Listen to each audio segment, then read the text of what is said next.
നമസ്കാരം. ഞാൻ Moideen Shah, independent political observation, സ്വതന്ത്ര രാഷ്ട്രീയ നിരീക്ഷണം ആ സംഘടനയുടെ ചെയർമാനാണ്. ബഹുമാന്യരെ, നിങ്ങൾക്കെല്ലാവർക്കും എൻ്റെയും എൻ്റെ ഗ്രൂപ്പിൻ്റെയും അഭിനന്ദനങ്ങളും ആശംസിക്കുന്നു. ലാലു പ്രസാദ് യാദവ് രാഷ്ട്രീയ ജനതാദൾ രൂപീകരിച്ചപ്പോൾ സംസ്ഥാനത്തിൻ്റെ പ്രഥമ പ്രസിഡൻ്റായിട്ട് എന്നെ ചുമതലപ്പെടുത്തി. ഞാനത് കുറേ വർഷം അത് കൊണ്ടുനടക്കുകയും ചെയ്തു. അതിന് പേര് എറണാകുളം പാർലമെൻറ്റ് നിയോജകമണ്ഡലത്തിൽ വളരെ വിപുലമായ പ്രചരണത്തോടെ മത്സരിക്കുകയും ചെയ്തു. ആ സ്ഥാനത്ത് നിന്ന് എന്നെ മാറ്റാൻ വേണ്ടി നിഗൂഢമായ ഒരു ഗൂഢാലോചന. ഇത് പറയാൻ കാരണം, നമ്മുടെ മൗലാന ആസാദ്, അബുൽ കലാം ആസാദ്, അദ്ദേഹം ഒരു പുസ്തകം എഴുതിയിട്ട് അതിലെഴുതി, ഞാൻ മരിച്ച് 25 വർഷം കഴിഞ്ഞത് തുറക്കാവൂ എന്നുള്ള ലേബൽ ഒട്ടിച്ചാണ് വെച്ചത്. അത് മകൾ 25 വർഷം കഴിഞ്ഞ് തുറന്നെങ്കിലും ഇതേവരെ പുറത്ത് വന്നായിട്ട് അറിയില്ല. ഇപ്പോൾ ഞാൻ പറഞ്ഞ് 25 വർഷം കഴിഞ്ഞു ഈ സംഭവം. അതിൻ്റെ കാരണം എന്താ വെച്ചാൽ, ഒരു ദേശീയ പ്രസ്ഥാനത്തിൽ മുസ്ലിം സമുദായത്തിൽ നിന്ന് ഒരാൾ അത് നേതൃത്വം കൊടുക്കുക, അതിൻ്റെ സംസ്ഥാന ദേശീയ പ്രസിഡൻ്റായിട്ട് നേതൃത്വം കൊടുക്കുക എന്ന് പറഞ്ഞാൽ ഇവിടെ ചില ആൾക്കാർക്ക്, എല്ലാവർക്കും ചെറിയ ആൾക്കാർക്ക് അത് ബുദ്ധിമുട്ടുണ്ട്. അതിന് ഗൂഢമായിട്ട് തിരുവനന്തപുരത്ത് തിരഞ്ഞെടുത്തപ്പോൾ നടക്കുന്ന സമയത്ത് 2 വണ്ടി നിറച്ച് ഒരു സുഹൃത്ത്, എൻ്റെ പാർട്ടി തന്നെ അന്ന് പ്രവർത്തിച്ച സുഹൃത്ത് വന്ന് ഇലക്ഷൻ നേടി. ഇലക്ഷൻ വേണമെന്ന് പറഞ്ഞു. ഞാൻ പറഞ്ഞു ഇലക്ഷൻ താല്പര്യമില്ല, ഞാൻ ഇതേവരെ വോട്ടെടുപ്പിലൂടെ ഞാൻ തുറന്നു പറയും, ഇതേവരെ ഈ 75 വയസ്സ് കഴിഞ്ഞ് ഞാൻ 60 രാഷ്ട്രീയ പ്രവർത്തനം പൊതുരംഗത്ത് പ്രവർത്തിച്ചിരിക്കും, ഇതേവരെ ഇലക്ഷനിലൂടെ ഞാൻ ഒരു സ്ഥാനത്ത് എത്തിയിട്ടില്ല. എനിക്ക് താല്പര്യമില്ല. ഏകപക്ഷീയമായിട്ട് അല്ലെങ്കിൽ എല്ലാവരും സമ്മതിച്ച് പിന്നെ ഒരു സ്ഥാനം കിട്ടിയാൽ മതി എന്നുള്ളതാണ് അങ്ങനെ തീരുമാനം. അപ്പോൾ ഞാൻ പറഞ്ഞ മത്സരിക്ക് ഞാനില്ല, നിങ്ങൾ പ്രസിഡൻ്റ് ആയിക്കോ. അങ്ങനെ ഇലക്ഷൻ മാറ്റിവെച്ച് ഈ ലിസ്റ്റ് ഡൽഹിക്ക് അയച്ചു. ഒരു മാസം വരെ കാത്തിരുന്നു ലാലുജി എന്നെ മാറ്റുക, നിങ്ങളുടെ അഭിപ്രായം പറയുള്ളൂ. ഒരു മാസം കഴിഞ്ഞപ്പോൾ ഞാൻ അന്നത്തെ സ്റ്റാൻഡ് നിൽക്കുകയാണ്. അദ്ദേഹം പാർട്ടി പ്രസിഡന്റ് ആഗ്രഹിക്കുന്നു, ഞാൻ പാർട്ടിയുടെ പ്രവർത്തനത്തെ ആഗ്രഹിക്കുന്നു എന്ന് പറഞ്ഞ് അങ്ങനെ അത് അത് നശിപ്പിച്ചു കളഞ്ഞു. അപ്പോൾ അത് തന്നെ മുസ്ലിങ്ങൾ നയിക്കാത്ത ഒരു പാർട്ടിയുടെയും ദേശീയ സംസ്ഥാന പ്രസിഡൻ്റായിട്ട് വളരെ അപൂർവ സമയത്ത്, നേരത്തെ കോൺഗ്രസിന് ചില സംസ്ഥാന പ്രസിഡന്റുമാരൊക്കെ ഉണ്ടായിട്ടുണ്ട്, ദേശീയ പ്രസിഡൻ്റൊക്കെ ഉണ്ടായിട്ടുണ്ട്, കോൺഗ്രസിന് മാറ്റുകത്തിൽ മറ്റും വന്നിട്ടില്ല. അപ്പം അതാണ് അവസ്ഥ. അപ്പം അങ്ങനെ വരുമ്പോൾ ഈ പ്രവർത്തനത്തിൽ അവനവൻ്റെ കഴിവുകൾ കൊണ്ടോ അല്ലെങ്കിൽ ചില സമ്മർദ്ദങ്ങൾക്ക് വിധേയമായിട്ടോ സാഹചര്യങ്ങൾക്ക് അടിമപ്പെട്ടോ അന്തരിച്ച ശ്രീമാൻ TH മുസ്തഫ സാഹിബ് പറഞ്ഞു, ഞാൻ ന്യൂനപക്ഷക്കാരാണ് എന്നിങ്ങനെ ഒതുക്കിയെന്ന്. നമ്മുടെ അസ്രുദ്ദീൻ ഇവിടെ ക്രിക്കറ്റിന് അദ്ദേഹം പറഞ്ഞ് ഞാനൊരു ന്യൂനപക്ഷക്കാരനാണ് എന്നെ.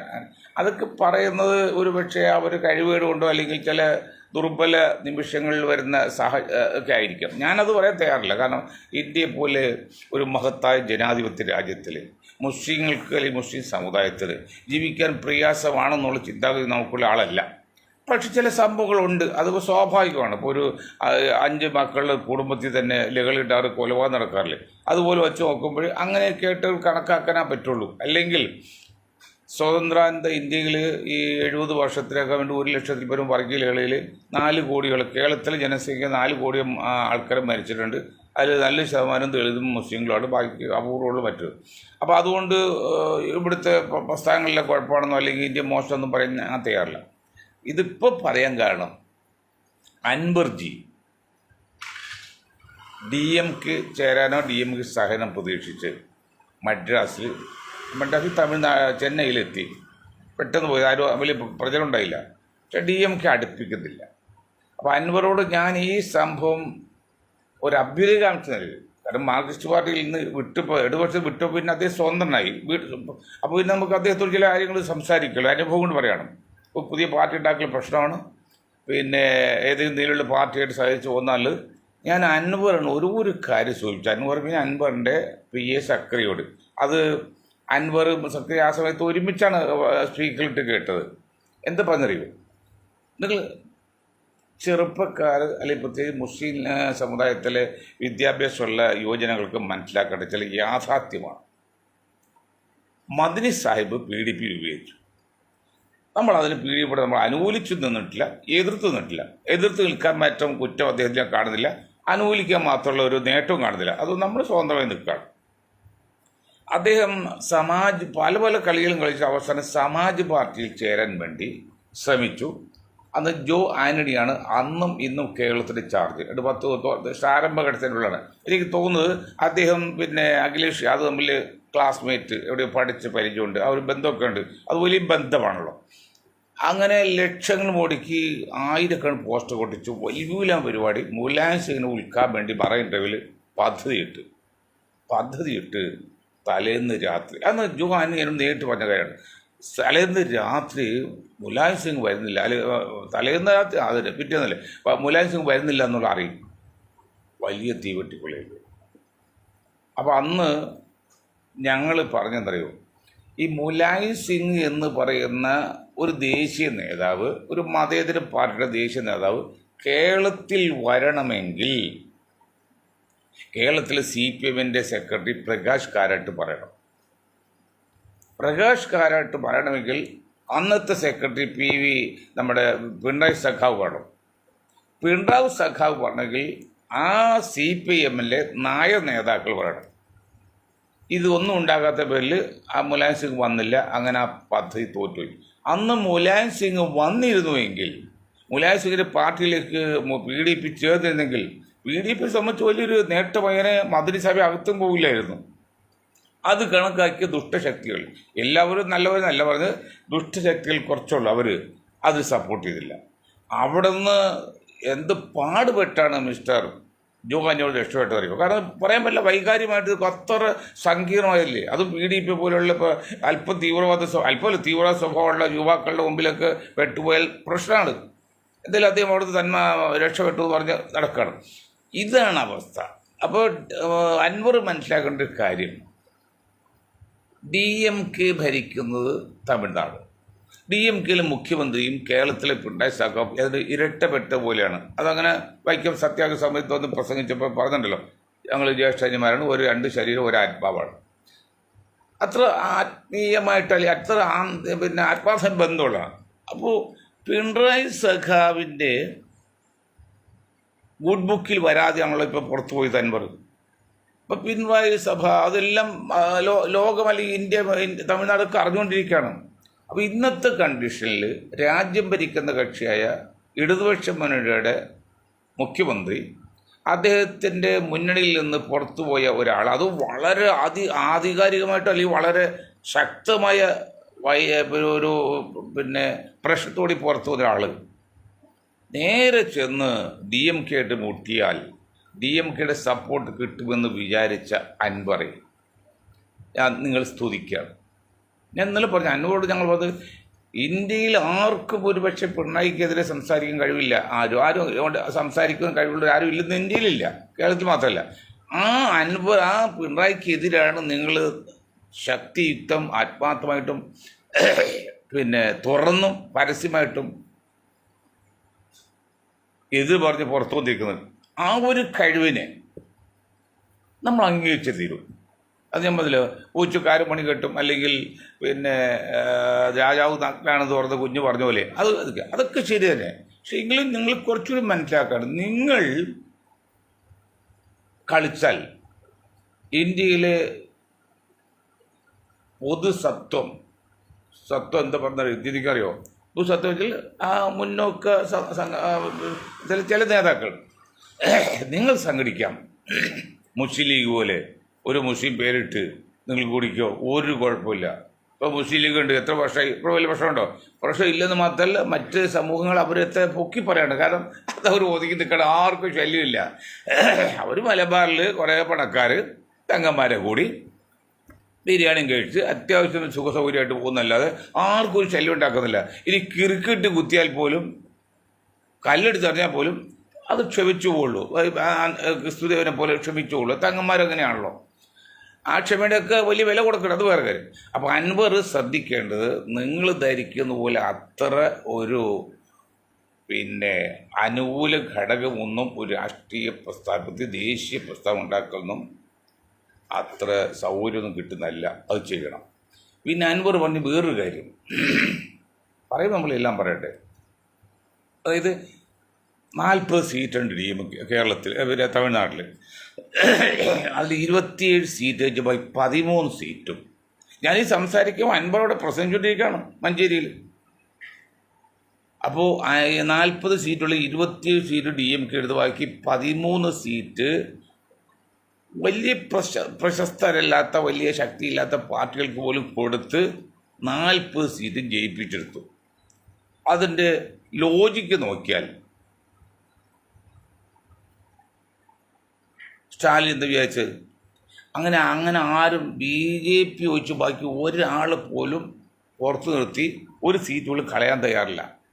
അത് വലിയൊരു ലോജിക്കുണ്ട്, വലിയ തത്വമുണ്ട്. ആ തത്വം ഇവിടെ സ്റ്റാലിൻ ആദ്യമായിട്ടില്ല, അതിന് മുമ്പ് പ്രവർത്തിച്ചിട്ടുണ്ട്. കോൺഗ്രസ് താഴെ ഇറക്കാൻ വേണ്ടി ജയപ്രകാശ് നാരായൺജി അദ്ദേഹം ഒരു പ്രസ്ഥാനം ഉണ്ടാക്കി. അതിൻ്റെ പേര് ജനതാദളല്ല, ജനതാ പാർട്ടി എന്നാണ്. ആ ജനതാ പാർട്ടി അതൊക്കെ രൂപീകരിക്കുന്ന കാലത്ത് അത് 2 പോയിന്റ് പറഞ്ഞു. അത് ഈ സ്റ്റാലിൻ പറഞ്ഞത് അത് തന്നെയാണ്. എന്താണത്?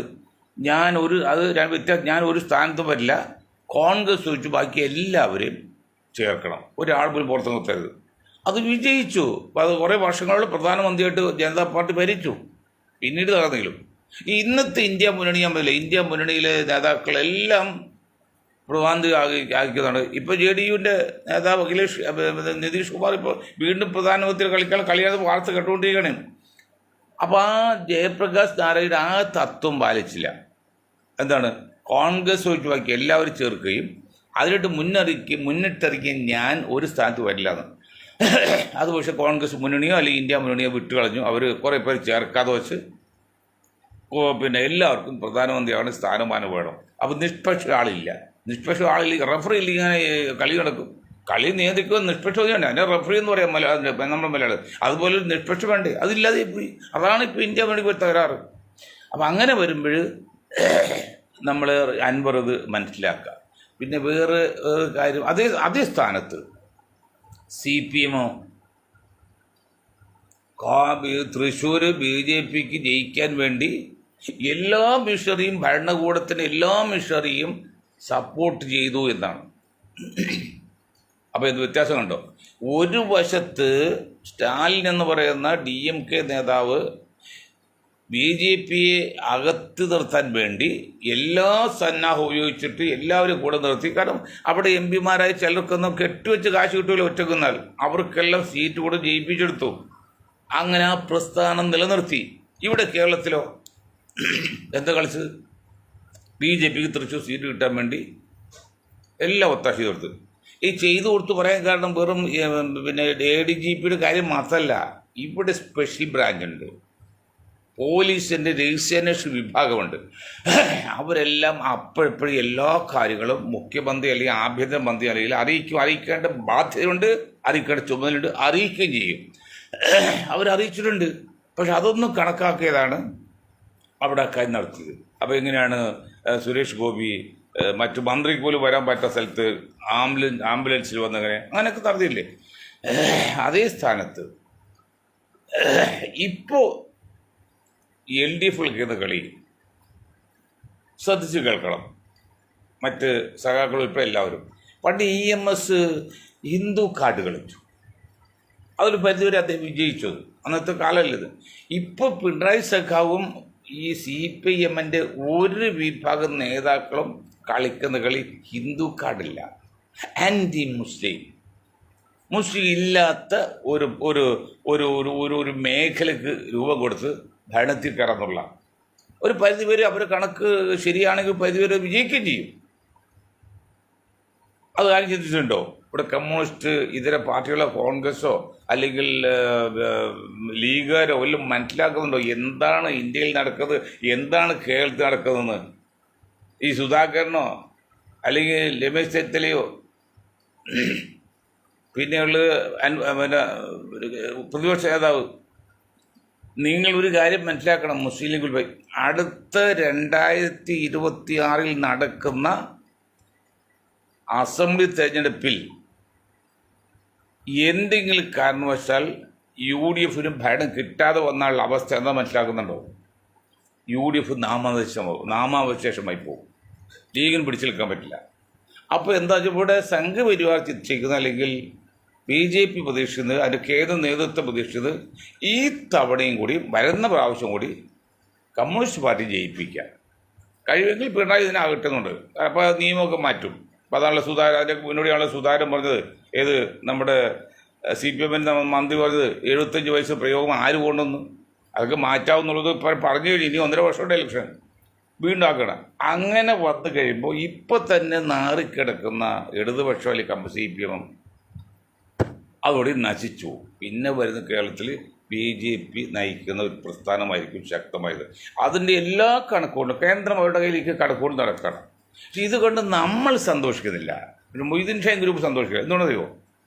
CPM നശിച്ചു കാണാൻ ആഗ്രഹിക്കുന്ന ആൾക്കാരുണ്ടാവും, ഇടതുപക്ഷ ചിന്താഗതി നശിച്ചു പറഞ്ഞാൽ ആഗ്രഹിക്കുന്ന ആൾക്കാരും. പക്ഷെ മൊയ്തീൻ ഷായും ഗ്രൂപ്പും ഒരിക്കലും ആഗ്രഹിക്കുന്നത് മാത്രമല്ല, അതിൽ അങ്ങേറ്റം കിന്നരാണ്, മനസ്സ് വേദനിക്കുകയാണ്. എന്തുകൊണ്ടറിയോ? അനീതിക്കെതിരെയും വർഗീയതക്കെതിരെയും തീവ്രവാദത്തിനെതിരെയൊക്കെ ഒരു പരിധിവരെയും പിടിച്ചു നിർത്തിയതും പിടിച്ചു നിർത്തുന്നതും പിടിച്ചു നിർത്താൻ ഏതൊരു കഴിവുള്ളൊരു പ്രസ്ഥാനമാണ് ഇന്ത്യയിൽ, കേരളത്തിൽ കമ്മ്യൂണിസ്റ്റ് പാർട്ടി ഓഫ് ഇന്ത്യ. ആ കമ്മ്യൂണിസ്റ്റ് പാർട്ടി ഓഫ് ഇന്ത്യ നശിച്ചാൽ പലരും കൈയോട്ട് ചിരിക്കുന്നുണ്ട്. പിണറായി വിജയൻ തോറ്റ്, മറ്റേ സഖാവ് കമ്മ്യൂണിസ്റ്റ് പോയി. ആരാണ് പകരം വരുന്ന നോക്കണം. ആ പകരം വരുന്ന ഒരു ശക്തി എതിർക്കാൻ പിന്നെ ശക്തി കേരളത്തിലുണ്ടാവുമോ? ഒരു കാലം ഇപ്പുറത്തും ഒരു കാലം അപ്പുറത്തും വച്ച് നിൽക്കുന്ന കോൺഗ്രസ് നേതാക്കളാണ് അല്ലെങ്കിൽ UDF നേതാക്കളാണ്. അവർക്കൊക്കെ ഇത്രയും വലിയ സന്നാഹമുള്ള ഒരു സംഘപരിവാർ ശക്തി എതിർക്കാൻ സാധിക്കുമോ? അപ്പോൾ ഇവിടെ വളരെ ആസൂത്രിതമായിട്ടും വളരെ ആഴത്തിലും കരുക്കൾ നീക്കാണ്. അതിന് മുന്നോടിക്കാണ് ഇപ്പോൾ ADGPയെ കുറ്റം വരും. ADGPക്ക് എന്താണ് നേട്ടമെന്ന് പറയുന്നില്ല. അത് RSS നേതാക്കളെ കണ്ടില്ലേ? ഇന്നിപ്പോൾ ഈ നിമിഷം ഞാൻ ഇത് ഓൺ ചെയ്യുന്ന 1 മിനിറ്റ് മുൻപ് വെള്ളാപ്പള്ളി പറഞ്ഞു 6 സംഘപരിവാറിനെ RSS നേതാക്കൾ കാണാൻ പോയി എന്താ തെറ്റെന്ന്. ന്യായമാണ്. കാരണം നിങ്ങളും ഞാനും ഒരു കാര്യം മനസ്സിലാക്കണം, ബി പ്രാക്ടിക്കൽ. ഇന്ന് ഇന്ത്യ ഭരിക്കുന്നത് BJP ആണ്. BJP നയിക്കുകയും നീന്തിക്കുന്നത് സംഘപരിവാറാണ്. ആ സംഘപരിവാറിലെ ഉന്നതരായ നേതാവിന് കേരളത്തിലെ ആഭ്യന്തരകാര്യം അല്ലെങ്കിൽ ലോ ആൻഡ് ഓർഡർ കൈകാര്യം ചെയ്യുന്ന ADGP പോയി കണ്ടു എന്ന് പറഞ്ഞാൽ അതൊരു കുറ്റമായിട്ട് പറയാൻ പറ്റില്ല. ഇപ്പോൾ അതിന് വെള്ളാപ്പള്ളി പറഞ്ഞത്, അതിന് സഖാക്കളും പറഞ്ഞത്. അതിനർത്ഥം നിങ്ങൾ വിചാരിക്കുന്ന പോലെ സംഘപരിവാറോ അല്ലെങ്കിൽ BJPയോ അത്ര ബന്ധപ്പെടാൻ പറ്റാത്തവരല്ല എന്ന് കമ്മ്യൂണിസ്റ്റ് പാർട്ടിയിലെ ഒരു വിഭാഗം ചിന്തിക്കുന്നു. ആ ചിന്തയുടെ ഫലമായിട്ടാണ് ആൻറ്റി മുസ്ലിമുകൾ ഏതാണ്ട് ഒരു 40% മുസ്ലിങ്ങളാണ് ഉള്ളത് കേരളത്തിൽ. ഉണ്ടെന്നാണ് സംഘപരിവാർ പറഞ്ഞത്. അത്രയില്ല, 30-28 പറഞ്ഞത്. ഏതായാലും കുറച്ചുകൊണ്ട് ശരിയാണ്.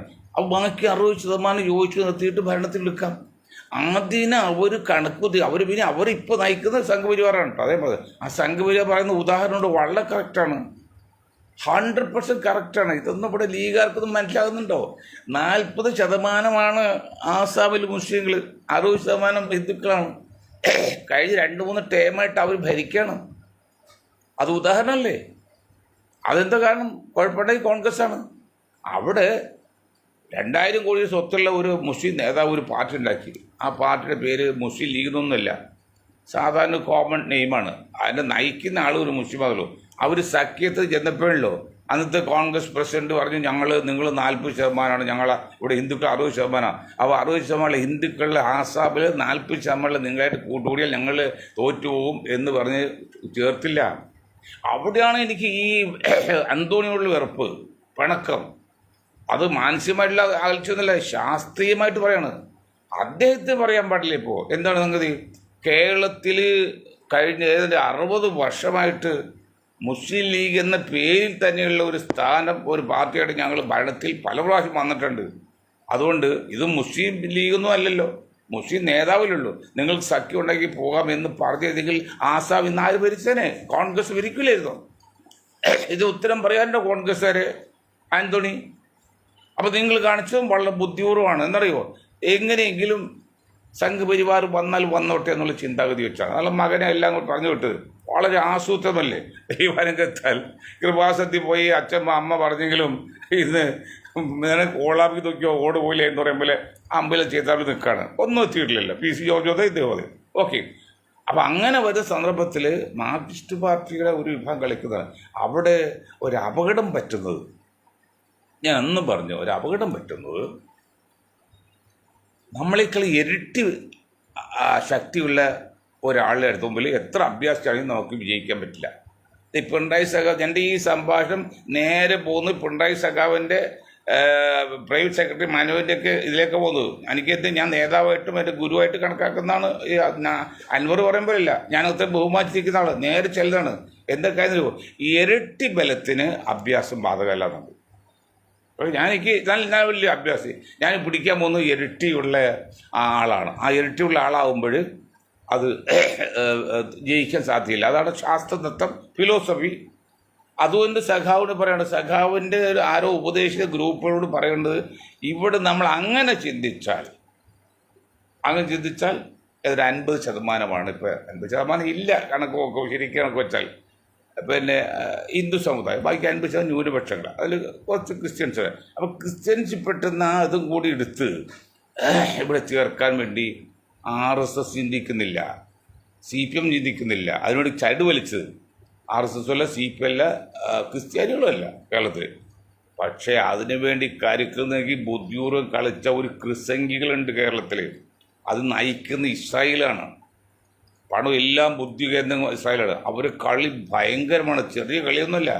അതിൽ പെട്ടുപോയതാണ് നമ്മുടെ ഇപ്പോൾ ജയശങ്കറൊക്കെ പറഞ്ഞ് ബ്രെയിൻ വാഷ് ചെയ്ത് മാറ്റിയെടുത്ത്. അപ്പോൾ ശരിയല്ലേ? ഗുജറാത്ത് ഉദാഹരണമുണ്ട്, ബോംബെയിൽ ഉദാഹരണമുണ്ട്, ഭരണ. അപ്പം അങ്ങനെ ആ കളി അത് വളരെ ആഴത്തിലാണ്. ആ കളിയിലാണ് ഈ 40% വരുന്ന മുസ്ലിങ്ങൾ ഒഴിവാക്കിയിട്ട് നിങ്ങൾ ഏത് ലീഗായാലും കോൺഗ്രസ് ആയാലും കമ്മ്യൂണിസ്റ്റ് ആയാലും മുസ്ലിം നാമധാരിയാണോ അത് ഒന്ന് ഒഴിവാക്കേണ്ടതാണ് എന്ന ചിന്തയിൽ മുന്നോട്ട് പോകുന്നത്. ഇത് കേരളത്തിൽ വലിയ അപകടം ചെയ്യും. ഇന്ന് ജനങ്ങൾ, ഒരു കാര്യം പറഞ്ഞു, ജയശങ്കർജി പറഞ്ഞാണ്, ഇന്ന് ജനങ്ങൾ രണ്ടായി തിരിഞ്ഞു. എന്താണ് കേരളത്തിൽ? ഇതൊക്കെ ഞാൻ ഈ സമയത്ത് പറഞ്ഞില്ലെങ്കിൽ ലീഗിൽപ്പെട്ട ഒരാൾ ഇത് പറയില്ല. പിന്നെ ആര് പറയും? ജനങ്ങൾ അറിയേണ്ട സത്യാവസ്ഥ. മുസ്ലിം, നോൺ മുസ്ലിം. പണ്ട് ഹിന്ദു മുസൽമാനായിരുന്നു, ഇന്നതല്ല. മുസ്ലിം, നോൺ മുസ്ലിം. ഒരു വശത്ത് മുസ്ലിം, മറ്റൊരു മുസ്ലിം അല്ലാത്തത്. EMS കളിയിൽ ഹിന്ദു മുസ്ലിമായിരുന്നു, ന്യൂനപക്ഷ വർഗീയത. ഇന്നങ്ങനെയല്ല. കാരണം ക്രിസ്ത്യൻ സമുദായത്തെ കൂടി അവരോട് ചേർക്കാണ്. അതിൽ കുറച്ച് പേരൊക്കെ വരികയും ചെയ്യും. ഇത് കേരളത്തിൽ വലിയ ഒരു അപകടത്തിനും വലിയ തകർച്ചയ്ക്കും വരും. പക്ഷെ ഇവിടെ അപ്പോൾ നമ്മൾ പിണറായി സഖാവോട് വീണ്ടും പറയണം, അങ്ങനെ വരുമ്പോൾ വടക്ക് ഇന്ത്യ അല്ല കേരളം, ആസാമല്ല കേരളം. അതുകൊണ്ട് അങ്ങനെ ജാതീയമായി വിഭജിച്ച് കണക്കൂട്ടി തിയറിറ്റിക്കൽ പ്രവർത്തിച്ച് പ്രാക്ടിക്കൽ ഇറങ്ങുമ്പോൾ അത് സക്സസ് ആവില്ല. കാരണം അത് പല കാരണമായിട്ട്, അതെല്ലാം ഇപ്പോൾ ഇന്നും ഈ പറയാൻ പറ്റില്ല. അപ്പം അതുകൊണ്ട് കമ്മ്യൂണിസ്റ്റ് പാർട്ടിയെ നയിക്കുന്ന കേരളം ഭരിക്കുന്ന മുഖ്യമന്ത്രി പിണറായി സഖാവ്, ഇനിയും നിങ്ങൾക്ക് തിരുത്താൻ അവസരമുണ്ട്. നിങ്ങൾ CPM എന്ന പ്രസ്ഥാനം കേരളത്തിൽ നശിക്കാൻ പാടില്ല. അത് നിലനിൽക്കണം, തലകുത്തി നിലനിൽക്കണം. അന്നത്തെ പോലെ തലകുത്തി നിൽക്കുന്ന പിണറായി സഖാവിനാണ് നമ്മൾക്ക് ആഗ്രഹവും കാണുന്നതും. അന്ന് EMSഉം ഗ്രൂപ്പ് ഉണ്ടായപ്പോൾ EMS 2 ഗ്രൂപ്പ് ഉണ്ടായിരുന്നു. ഇന്നിപ്പോൾ പിണറായി സഖാവും അൻവർ എന്നൊരു വ്യക്തിയായിട്ട് വന്നില്ലേ? അതൊക്കെ പാർട്ടിയുടെ ബലക്ഷയത്തിലെ സൂചിപ്പിക്കുന്നത്. ഇതൊക്കെ ചിന്തിക്കാൻ കഴിവില്ല പാർട്ടി അണികളില്ലേ? ഒരിക്കലും അൻവറിനെതിരെ CPM വരാൻ പാടില്ലായിരുന്നു. ഒരു പ്രചരണം നടത്താൻ പാടില്ല, ഒരു മുദ്രാവാക്യം നടത്താൻ പാടില്ല. ഇപ്പോൾ മുദ്രാവാക്യം കൈയും കാലും വെട്ടി എറിയുന്നൊക്കെ പെണ്ണുങ്ങളോട് വിളിപ്പിച്ചില്ലേ? അത് വെച്ച് നോക്കുമ്പോൾ പോപ്പുലർ ഫ്രണ്ടുകാർ പറഞ്ഞ മുദ്രാവാക്യം തമ്മിൽ എന്താ വ്യത്യാസം? ഇതൊക്കെ അപകടമല്ലേ? PV അൻവർ പാർട്ടിക്കെതിരെ വരുന്നു മനസ്സിലാക്കിയാൽ, അല്ലെങ്കിൽ PV അൻവർ സഖാവ് പിണറായിക്കെതിരെ വന്നു പറഞ്ഞാൽ പിണറായി സഖാവും കമ്മ്യൂണിസ്റ്റ് പാർട്ടിയും നിശബ്ദ പാലിക്കണം. അൻവർ എവിടെ പോയി ചെയ്യും? അത് ഏതുപോലെ എന്നറിയോ? ഞാൻ സദസ്സിലേക്ക് കയറി വരുമ്പോൾ എന്നെ കണ്ട് എഴുന്നേൽക്കുക എൻ്റെ മരുമകൻ, പെങ്ങളുടെ മകൻ, അവർ എഴുന്നേൽക്കുക എനിക്കറിയാം. അപ്പോൾ നമ്മൾ അവിടെ ഇരുന്ന മോനെ എന്ന് പറഞ്ഞാൽ നമ്മുടെ സദസ്സിൽ നാണം കെടില്ല. അതുകൊണ്ട് ഒരു കാരണവശാലും അൻവറിന് നേരിട്ടൊരു മറുപടിയോ ഒരു ഉത്തരവ് കൊടുക്കേണ്ട ബാധ്യത CPM-ന് ഇല്ലെന്ന് മാത്രമല്ല, അത് പാർട്ടിയുടെ ബലക്ഷയത്തെയാണ് കാണിക്കുന്നത്. ഇതൊക്കെ ഉപദേശിക്കാൻ ഫിലോസഫി അറിയാവുന്ന, മനഃശാസ്ത്രം അറിയാവുന്ന, ശാസ്ത്രീയ ചിന്താഗതികളിലെ ഒരു സഖാവ് പോലും ഇന്നില്ലേ. ഞാൻ ഇന്ത്യ മുന്നോട് ചോദിച്ചാണ്,